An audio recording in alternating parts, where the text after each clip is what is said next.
I'll start with when I knew my dad was different, okay, in England. And we were sitting, we used to have Sunday dinners at the table, you know, with the whole family. Because in those days, it was just after the war, and there was, you know, no place to live or get into houses. So the whole family, my English family, lived together with my grandmother and my uncle and aunt and mom and dad and their child and Roger and my brother, you see, and me. My youngest brother was born in Canada when we came over. So I remember one Sunday, and my dad, we were all sitting talking around, and I watched my dad, and he very quietly took some bread from the table, white bread, and put it in his pocket. And that's when I knew my dad was different. And he quite intrigued me. Why he put that bread? Yes. Oh, yeah. Yes. That's common thing which... Nobody commented or, you know, paid any attention to it. So I always wondered why. And anyway, when we came to Canada, I was very upset. I didn't want to go. We went on the train with the suitcase, a couple of suitcases, with my auntie, my mom's sister, and we went up to the ship, and my brother hung on to my auntie and said, "No, no, I don't want to leave," and he was screaming his head off. Anyway, we got on the ship, and it was very rough because it was, I think, in February, and we were very seasick all the time. But we had never seen food like that either. I have put some of the menus and so on in for the record, okay? And they were things like grapefruit, fruits. I mean, bananas. I'd never seen bananas before, you know, because we were on strict rations in England. So I think we made ourselves quite ill, and also with the seasickness as well, because it was a very rough journey. And then we got to Halifax, and then we went to Toronto because they had made arrangements for my dad. My dad thought that he was going to work on the Great Lakes. He had apparently a job, but I have no record of that.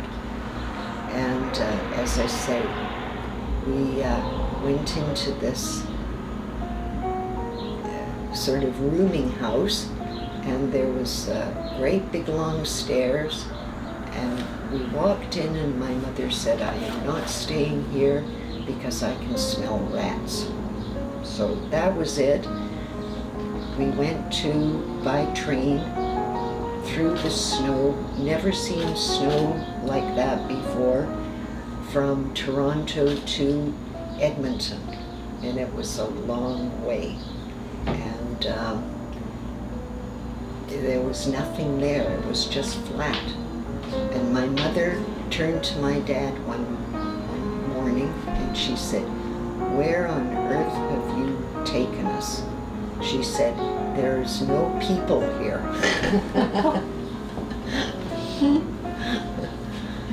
So we got here, and as I say, we were in the refugee building for about a week. then my dad met somebody and they gave him a job. And then I went to school here, and then I wanted to be an artist.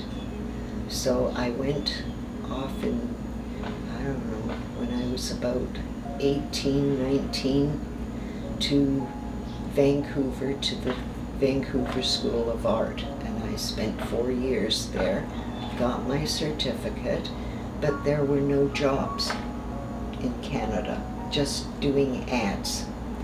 And it would take me away from Western Canada, which I didn't want to do. So then I heard about some jobs down at Boeing in Washington State, but I couldn't go across the border because my father had relatives in the Soviet Union and they wouldn't let me in, so I couldn't apply for that one either. So I took a hairdressing course to make some money, and then I decided that this was not for me, and I went to the University of Victoria and I got my anthropology degree, and then I went to got my master's degree, and then I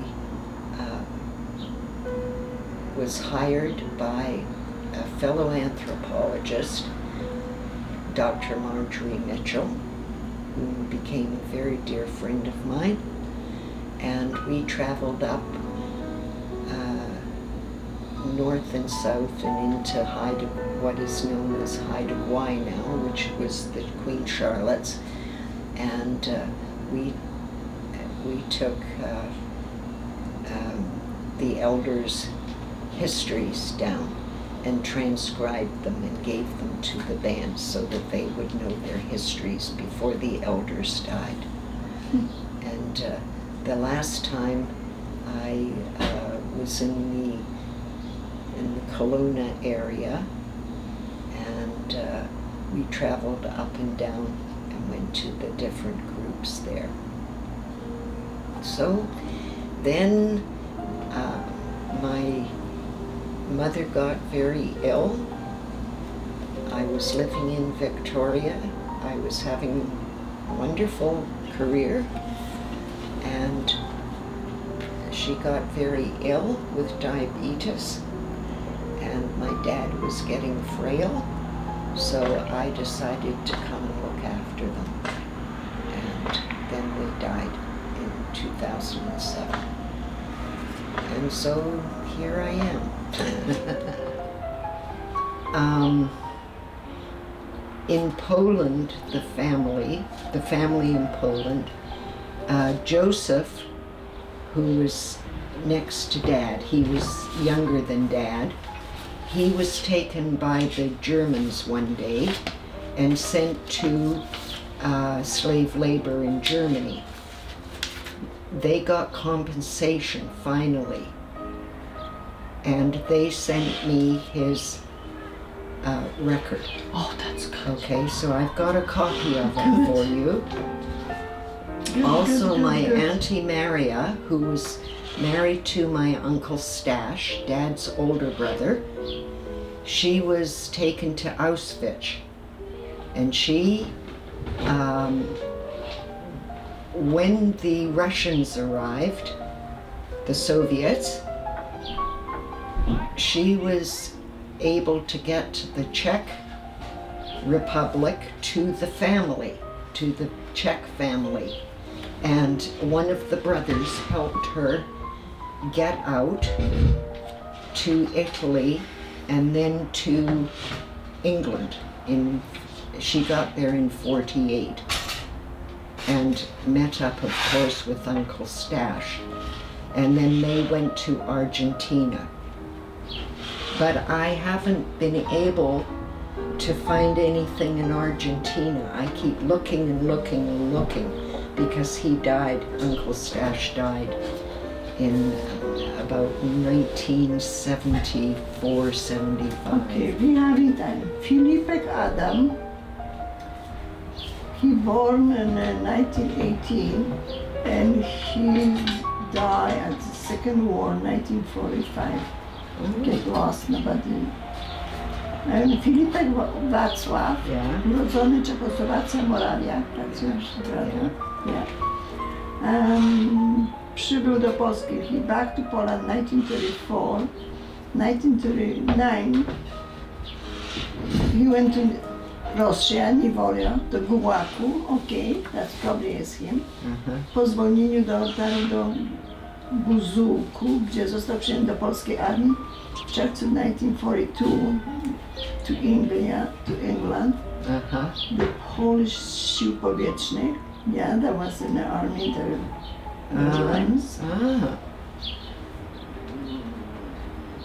Wyjechał do Kanady in 1952 and died in Edmonton. Well, that's your dad. Yes, yes, that's That's why you was giving the report. Yes, Yeah. yes. And Filipek Władysław. He died in 1996. Filipek Alfons. I don't know. Urodzony Hamburg nad Renem w Niemczech, to prawda, no. Wychowany, zmarł, no. To nie był, the same name, but looked like he was adopted. Oh. That's good. He find out a little bit because we wanted for that flag, you know. Yes. And he did research, Yeah. but that was, Oh my goodness. well, you can look now. You can see the blood stain on the flag. Yes, I know. Yeah. And like he's saluting the flag. That was so windy, but the captain saluted to the flag. Oh my goodness. Yeah.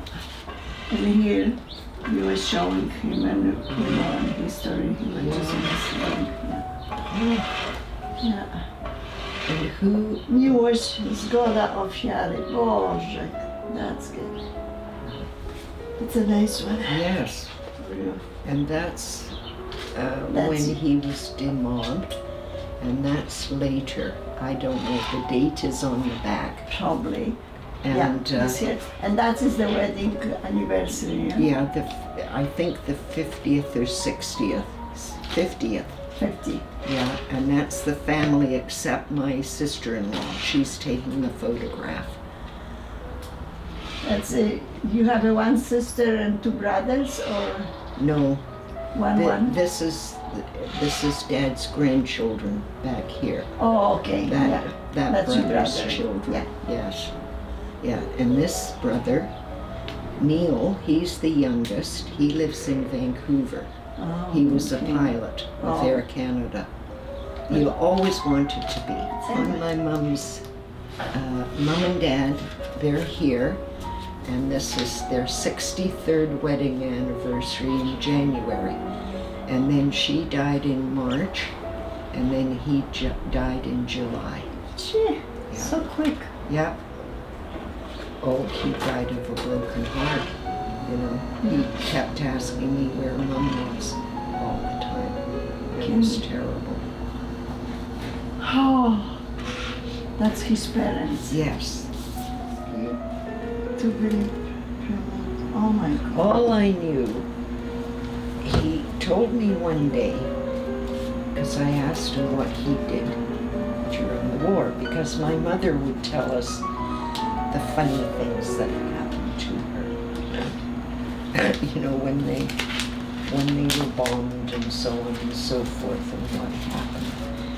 Meeting Dad, and then I said to Dad one day, I don't know when, you know, that you're not really with it when you're a young person, you see. And he said to me that he was in the RAF, that he crashed a plane, and then he went into the office, and what he did was interview people coming out from Poland to make sure that they were Polish. And my sister-in-law took photographs of the end. Oh, you receiving those medals? Yes. Oh, that'd be nice. Okay, I'll try and find them, but I don't remember where they were, where I put them. Oh, you find them. Yes. You find them. And I will with the interview too, because I had those done at the archives. Oh, in Edmonton? No, you have archives at home. No, I went to the archives because I had a tape, you see. Yeah, yeah, that's why we want to know. Yes. So I will find that, but I thought I had given it to you, but that's all right. I will find that for you. You meant you have it, but you never. Yes. That's very, very helpful. Yes. You probably some in the door somewhere. Oh, yes, I know. Yeah. It's put away safely. Yes. Those, when we have in the pictures, are all documents Yes. in our hands, and you present today for us. Yes. Looked like your dad was very, very involved in the Polish language and the fight, good fighter for free Poland. Well, I think he tried, you know, but he always said that he lost his faith, and all he believed in was the North Star. If that was up every night, he knew that he was alive. Well, he has what I see, he had a very hard life.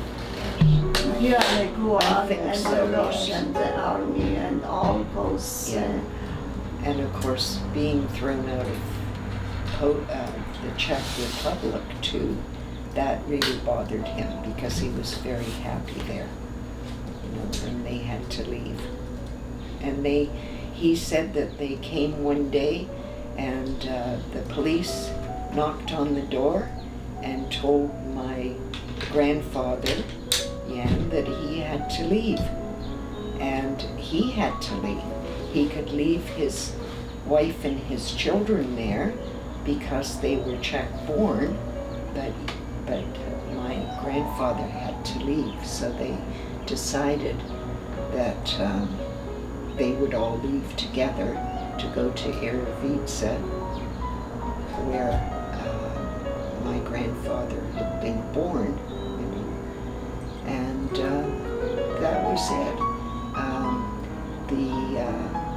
Uncle Stash and Dad were still going to school. Uncle Stash was in the Czech army, apparently. And they left, I think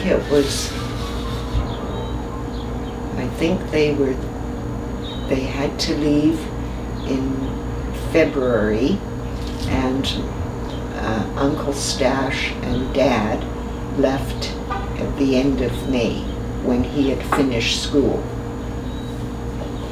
Uncle Stash left first, and then when Dad was trying to get over the bridge at Szczecin, they were shooting at him. The Czechs were shooting at him, and he managed to get over to the Polish side, over the bridge, and he got to Krakow, sorry. Very good. There we go. Very good. I mean, I'm trying to remember all this. This was a long time ago. And then he went to his family in Eredivisie. So, and then he went to Warsaw, to the university. And in one of his interviews, he said he had to, because he wanted to be an astronomer. That's what That's why he was pilot after. Yeah, that's what his dream was, and he couldn't do it. So he went in for construction and he was on the, doing dams, building dams and working on the rivers and so on. And he was, he worked on the border, and he was doing something with the river, and then the Nazis invaded, and he ran. So he got to, he didn't get to stop in Aravica. He couldn't, apparently, but he got to Lvov and tried to go to Romania, and then he was caught by the Soviets. And then he was sent to, he called it, I don't know, Libby, some prison in Lvov, anyway. Lvov, that's probably, that was very It was an old prison. Yeah, very, very heavy prison. Yeah, yeah. And the only thing he told me one day was that he had, it was torture. He was tortured. Yes. And he had his fingernails taken out. And I asked him one day, I don't know when, you know, why he was so careful with filing his nails. And that's when he told me. He just said that. No, that was very, very heavy prison over there. Yeah. Torture. Yeah.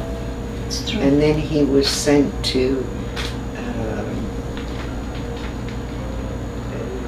the Camp 40. And then that's where the maps are.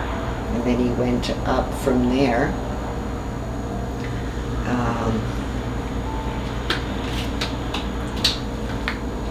To the White Sea, and he went across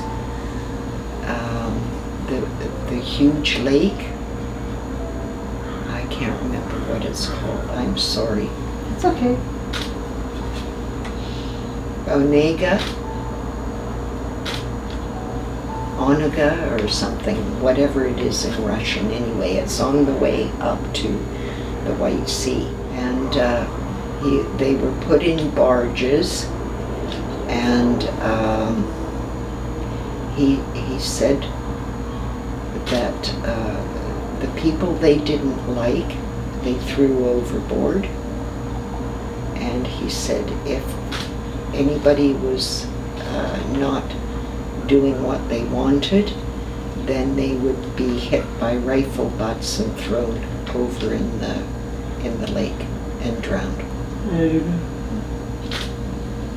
And then he went up, he was on the peninsula somewhere. I think it was Camp 149 he mentioned once. Is it Finland? Sweden? Finland. Finland. That's right.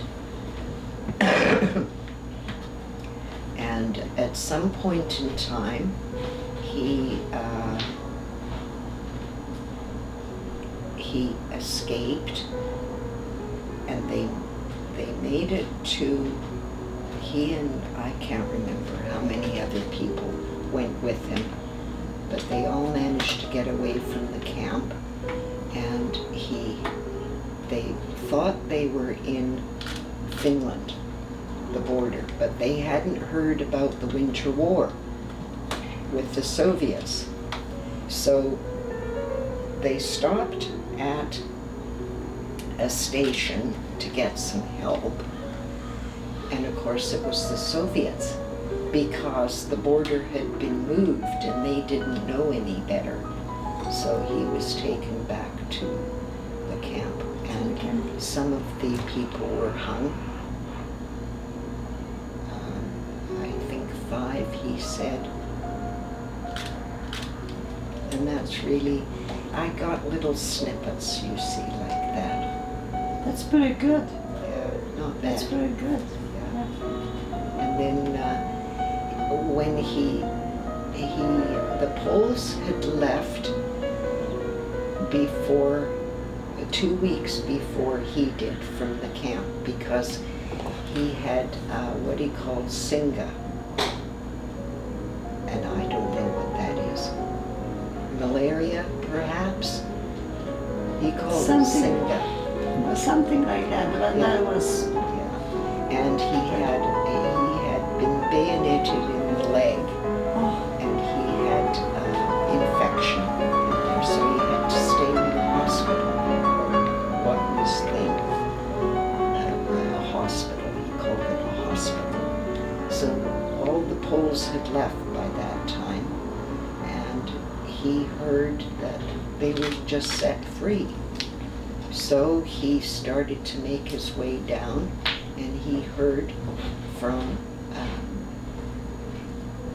he was given train tickets, and I think the train tickets are Should be their files. in there somewhere. And, but it was for 2 people, and he changed it to 22, because that was the group he was Together. going with, traveling with, you see. So he would get on the trains, and as best he could, and he made it to Buzaluk, I think. But the Poles had already moved, and the Czechs were there. So they set out all these white tablecloths and everything, and probably the British were there too, but I'm not sure. It has it in one of the interviews. And he couldn't eat. He said a lot of people just sort of went on it, you see, and gobble, gobble, gobble, and they were sick people, very sick, and some died.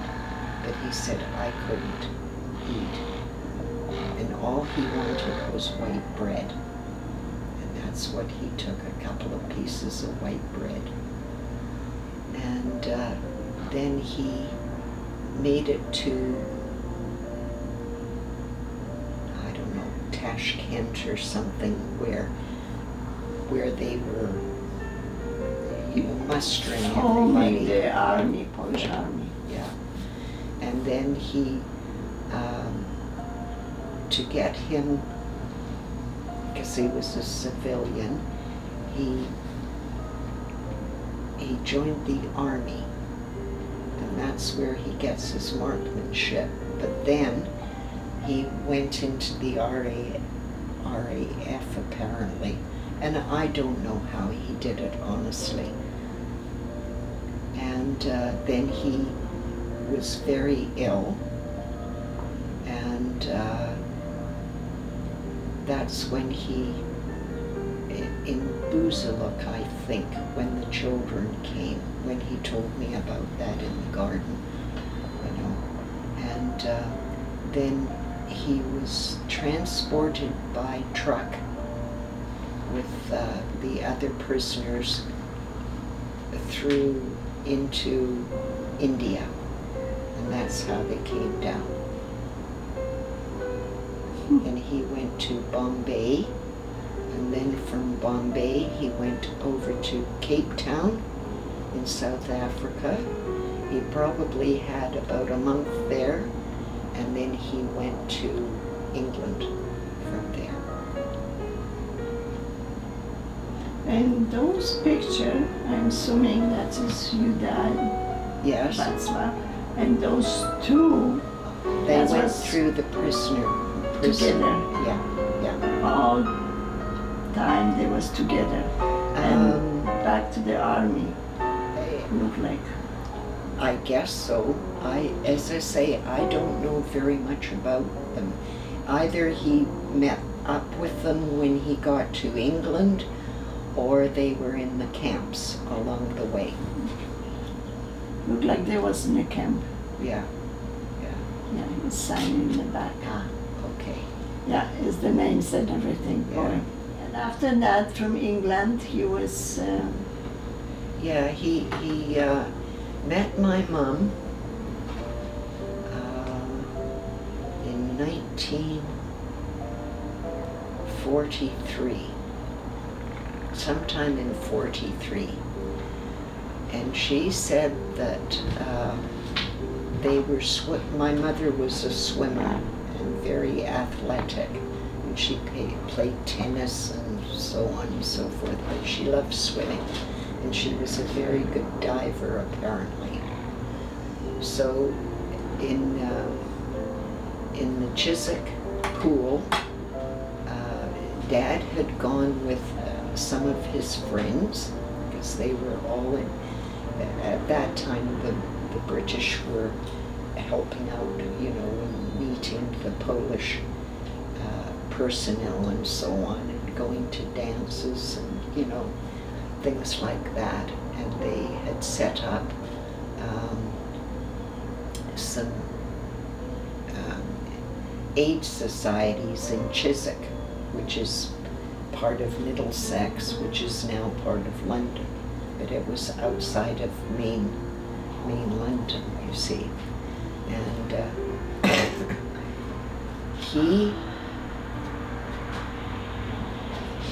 he had gone with some of his mates to the swimming pool, and my mum and her swimmers in the club were putting on a show for them. And that's how he met her, in the swimming pool, and he knocked into her. I always wanted to go to Australia. And they, at that time, during the Vietnamese War, I had a chance to work on a ship to get there, but they wouldn't allow me to.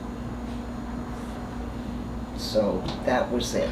It was the end of the Australia. Yeah, but I did go to Europe, and I traveled all through and down to Greece. Couldn't get into Poland or the Czech Republic at the time, you know. But when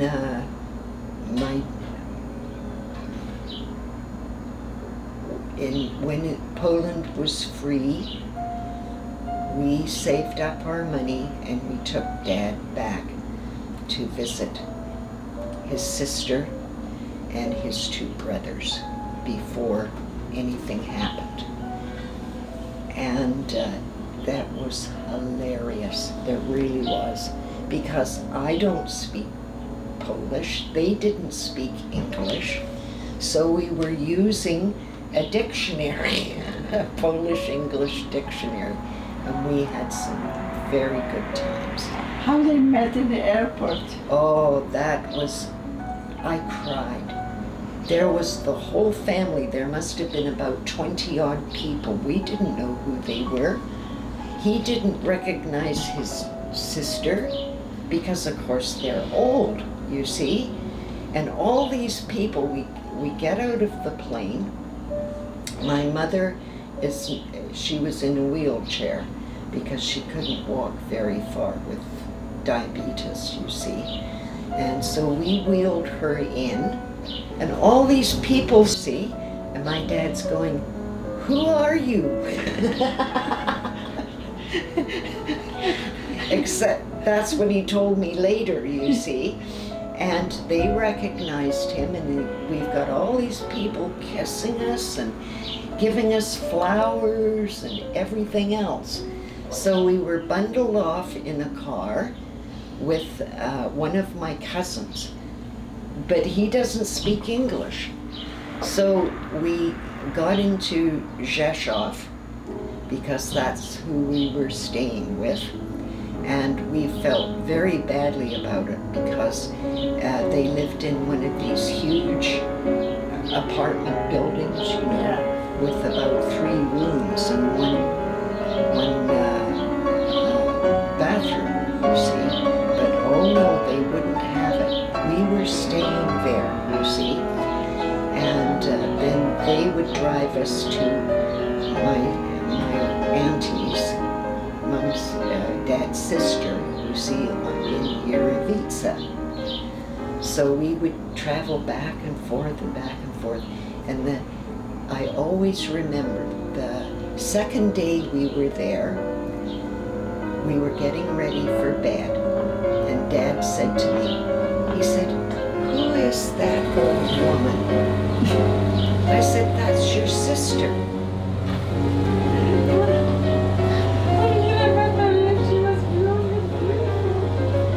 Oh, that was a wonderful trip. That was the best trip I've ever taken. We had a wonderful time, we really did. It was a few days before we would go out. We were taken out because Kazimierz, he was working. So we went out on the weekend, and he took us into the shopping area where the market was in Rzeszów. And we're walking around, and somebody came up to my mom, an old Polish woman, and she had the headscarf on and so on, and she came right up to my mom, and she touched her face like this, and her nose, and she said something, and then walked away. So then I thought, well, this is interesting, being an anthropologist, you see. So a little while later, we were going to the bank, that's right, to cash some Canadian money. And there was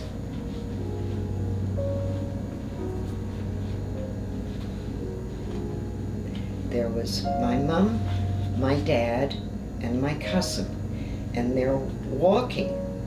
And I sat in the car because I was tired and it was hot out. And what I noticed was my mom and dad would walk upright, and all the crowd around them, including my cousin, sort of stooped over, and they were very rigid. And my mom and dad are, you know, like this, and I thought, isn't that interesting? And the body language was so different. And then we went to Winesuit. Is that how you say it? Oh yeah. Winesuit, yes. Fantastic place. I loved it.